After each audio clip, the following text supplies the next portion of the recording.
Hello friends, तो आप लोगों का फिर से स्वागत है स्टडी विथ मी में। तो फ्रेंड्स, चलिए देखते हैं आज का हमारा टॉपिक क्या है। तो फ्रेंड्स, हम जेपीएससी मेंस राइटिंग कर रहे हैं और सिलेबस के अकॉर्डिंग जो हमारा टॉपिक है आज का वो सिरसा सूरी की उपलब्धियां हैं। तो चलिए देखते हैं इससे क्वेश्चन कैसे बन सकते हैं। अल्पकालीन शासन के बावजूद सिरसा सूरी ने भारतीय प्रशासन में गहरा प्रभाव छोड़ा। इसके सुधारों एवं उपलब्धियों की विवेचना कीजिए। तो चलिए देखते हैं कि हमने आंसर कैसे लिखा है। फ्रेंड्स, ये देखिए हमारा नोट्स जो हमने लिखा है। आज सारे पॉइंट्स को एक एक करके एक्सप्लेन करेंगे और देखेंगे क्वेश्चन का डिमांड क्या है। चलिए बढ़ते हैं आंसर की ओर। सबसे पहले हम भूमिका लिखेंगे। भारत के अफगान शासकों में सिरसा सूरी को सबसे महान शासक माना जाता है। इसके पिता का नाम हसन खां सूरी था, जिसे सासाराम की जागीर प्राप्त थी, लेकिन बाद में वह जागीर छोड़कर जौनपुर चला गया। सिरसा का बचपन का नाम फरीद खां था। पिता से मतभेद होने के कारण वह बहार खां के दरबार में नौकरी करने लगता है। उसकी योग्यता से प्रभावित होकर ही बहार खां ने उसे शेर खां की उपाधि दी थी। तो चलिए देखते हैं सत्ता का विस्तार कैसे होता है शेर खां। कुछ समय बाद सिरसा सूरी मुगलों के दरबार में सेवा के लिए आ गया और अपनी सैन्य शक्ति को मजबूत किया। उसने मुगल सेना में अपनी इतनी शक्ति बढ़ा ली थी कि उसके अधीन एक टुकड़ी सैनिक रहने लगा था। उसके बाद उसने कई राज्यों को जीतकर मुगल साम्राज्य में सम्मिलित कर लिया। उसी समय वह रोहतासगढ़ एवं चुनारगढ़ का दुर्ग जीतकर अपने अधिकार में कर लेता है। कुछ समय के बाद उसने बंगाल का अभियान किया। उसी समय उसका संघर्ष मुगल शासक हुमायूं से हुआ और उसने हुमायूं को पराजित कर भारत में अफगान सत्ता प्राप्त कर लिया। शासक बनने के बाद सबसे पहले उसने हुमायूं की भारत वापसी की समस्या पर रोक लगाया और इसके बाद उसने मुगल साम्राज्य में सैनिक और प्रशासनिक स्थिति को मजबूत करने का प्रयास किया। उसने 1242 से 45 ईस्वी के बीच कई महत्वपूर्ण सैनिक अभियान किए। उसने 1242 में मालवा, रणथंभौर, रायसेन के किले को जीत लिया। इसके अलावा मारवाड़ के राज्य पर आक्रमण किया और वहां के शासक मालदेव को पराजित कर दिया और मारवाड़ के अधिकांशता भाग पर अपना अधिकार कर लिया। अंत में उसने कालिंजर किला पर घेरा डाला, जहां बारूद के विस्फोट में घायल होने के कारण 1545 ईस्वी में इसकी मृत्यु हो जाती है। तो चलिए देखते हैं शेर खां की उपलब्धियां और उसने कौन कौन से सुधार किए थे। तो फ्रेंड्स, सबसे पहला हमारा जो है वो प्रशासनिक सुधार, सैनिक सुधार, राजस्व सुधार, न्यायिक सुधार, सड़क एवं डाक व्यवस्था और जन कल्याण के लिए भी कार्य किए थे। फ्रेंड्स, देखिए हमने कैसे डायग्राम बनाया है। आप लोग भी इस तरह से बना सकते हैं। चलिए सबसे पहले हम प्रशासनिक सुधार को देखते हैं। सिरसा सूरी के सबसे प्रमुख उपलब्धि अल्पकाल के शासन प्रशासन से संबंधित कार्य थे। उसने प्रजा के हित के लिए केंद्रीय प्रशासन में महत्वपूर्ण सुधार किए तथा कई विभागों की स्थापना की। कौन कौन से विभागों की स्थापना करता है वो देख लेते हैं। इसके लिए उसने दीवाने विजारत, दीवाने अर्ज और दीवाने रिसालत नामक विभाग की स्थापना की। तो पहला हमारा है दीवाने विजारत। ये कौन सा विभाग था वो देखते हैं। यह लगान एवं वित्त से संबंधित विभाग था, जिसका प्रधान वजीर होता था। यह संपूर्ण केंद्रीय प्रशासन का प्रमुख था तथा केंद्रीय प्रशासन पर नियंत्रण रखता था। उसके बाद हमारा है दीवाने अर्ज। यह सैन्य विभाग था, जिसका प्रधान दीवाने अर्ज होता था। यह सेना की भर्ती, सैनिकों के वेतन तथा सैन्य व्यवस्था की देखरेख करता था। अगला हमारा है दीवाने रिसालत। इस काल में यह धार्मिक मामलों से संबंधित विभाग था, जिसका प्रधान सदर होता था। ये सभी विभाग सल्तनत काल के ही विभाग थे, जिसमें शेरशाह सूरी ने थोड़ा परिवर्तन करके अपने शासन प्रशासन को संचालित किया। इसके अलावा प्रांतों के प्रशासन के लिए भी अलग अलग अधिकारियों की नियुक्ति की गई थी। प्रांतपति अपने क्षेत्र में प्रशासन चलाता था तथा प्रांतीय सेना भी रखता था। शेरशाह सूरी की प्रशासनिक संरचना में सरकार महत्वपूर्ण इकाई पर थी तथा इसके नीचे के जो स्तर थे उस पर परगना होते थे। शेरशाह ने परगना और सरकार स्तर पर कई अधिकारियों की नियुक्ति की थी।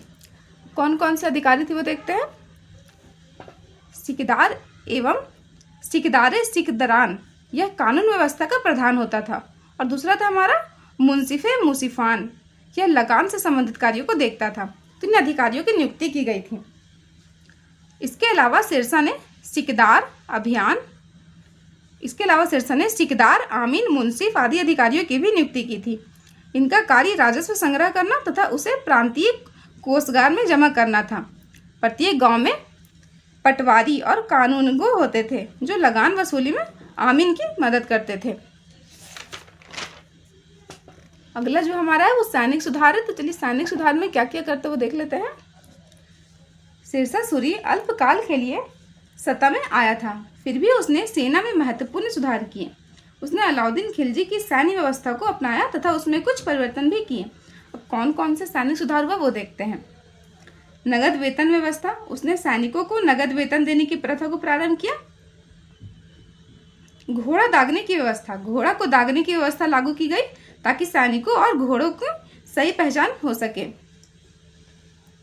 अगला है हुलिया व्यवस्था, सैनिकों को विवरण एवं पहचान लिखने की व्यवस्था भी लागू की गई।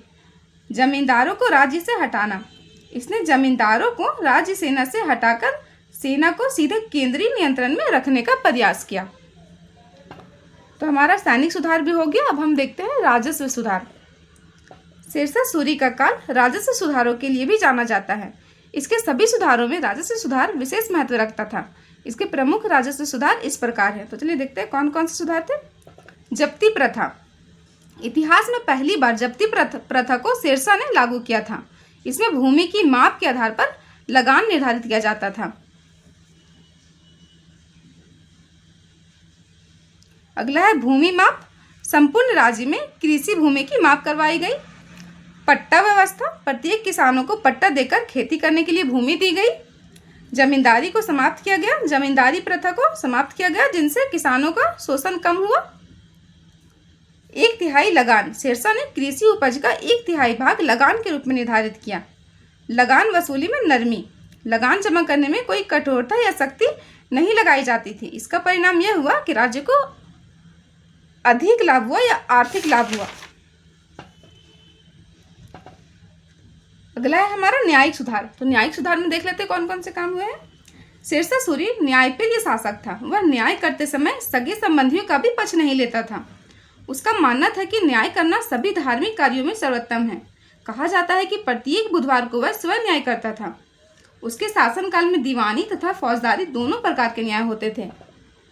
न्याय प्रशासन काफी सुव्यवस्थित था। न्याय व्यवस्था का सर्वोच्च अधिकारी स्वयं राजा होता था। उसके नीचे प्रधान काजी नियुक्त रहता था। परगना स्तर पर मुंसिफ, आमीन, काजी तथा मीरे अदल जैसे अधिकारियों की नियुक्ति की गई थी। मुंसिफ और आमीन दीवानी मुकदमों का फैसला सुनाते थे, जबकि काजी और मीरे अदल फौजदारी मामलों का निर्णय लेते थे। चलिए देखते हैं जन कल्याणकारी कार्य। शेरशाह ने जन कल्याण के लिए कौन कौन से कार्य किए। शेरशाह ने अपने प्रथा की भलाई के लिए कुछ जन कल्याणकारी कार्य भी किए हैं जो इस प्रकार है। तो पहले उसने आश्रम एवं विश्राम गृह बनाया। यात्रियों के लिए आश्रम एवं विश्राम गृह बनवाए गए। सड़कों के किनारे फलदार वृक्ष, छाया एवं फल की सुविधा के लिए सड़कों के किनारे फलदार वृक्ष लगाए गए। शेरशाह सूरी मार्ग, बंगाल से लेकर काबुल तक प्रसिद्ध शेरशाह सूरी मार्ग बनवाया, जिससे व्यापार, यात्रा एवं प्रशासन की सुविधा हुई। शिक्षा के लिए मदरसे, शिक्षा के विकास के लिए अनेक मदरसों का निर्माण करवाया, जिससे शिक्षा को बढ़ावा मिला। सरायों का निर्माण, यात्रियों के ठहरने के लिए सड़कों के किनारे अनेक सराय बनवाए गए। औषधालय एवं दानशालाएं, प्रजा के लिए अनेक औषधालय तथा दानशालाएं खुलवाए गए। फ्रेंड्स, ये सारा हो गया जिसने जन कल्याण के लिए कार्य किया था। इसको भी हमने डायग्राम में मेंशन किया है ताकि एग्जामिनर को कॉपी देखने में अच्छा लगे और वो मार्क्स फटाक से दे दे। चलिए अगला है हमारा पत्राचार एवं डाक व्यवस्था। शेरशाह सूरी ने अपने शासनकाल में डाक एवं पत्राचार व्यवस्था को भी विकसित किया था।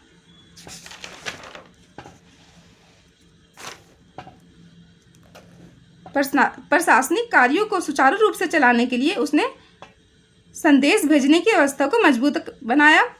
उसने प्रमुख सड़कों एवं सरायों में डाक कर्मचारियों तथा घोड़ों की व्यवस्था की थी। इससे समाचार एवं सरकारी सूचनाएं तेजी से एक स्थान से दूसरे स्थान तक पहुंचाई जाती थी। इस व्यवस्था के कारण राज्य के विभिन्न भागों के बीच संपर्क मजबूत हुआ तथा शासन प्रशासन को नियंत्रित करने में सुविधा प्राप्त हुई। डाक व्यवस्था के विकास से व्यापार तथा संचार व्यवस्था को भी लाभ पहुंचा और साम्राज्य की एकता मजबूत हुई। तो फ्रेंड्स, हमने सारे टॉपिक्स को कंप्लीट कर लिया है। चलिए हम देखते हैं निष्कर्ष क्या है हमारा। इस प्रकार शेरशाह सूरी एक महान शासक एवं कुशल प्रशासक था। उसने अल्पकालीन शासन में कई महत्वपूर्ण सुधार किए, जिसका प्रभाव आगे चलकर भी पड़ा। तो फ्रेंड्स, हमारा टॉपिक यहीं पे ख़त्म होता है और आज का क्लास भी यहीं समाप्त होता है। कल फिर मिलते हैं नेक्स्ट टॉपिक और नेक्स्ट वीडियो में। तब तक के लिए थैंक यू फ्रेंड्स। आप लोगों को मेरा वीडियो अच्छा लगे तो प्लीज़ वीडियो को लाइक करें, चैनल को सब्सक्राइब करें। Thank you.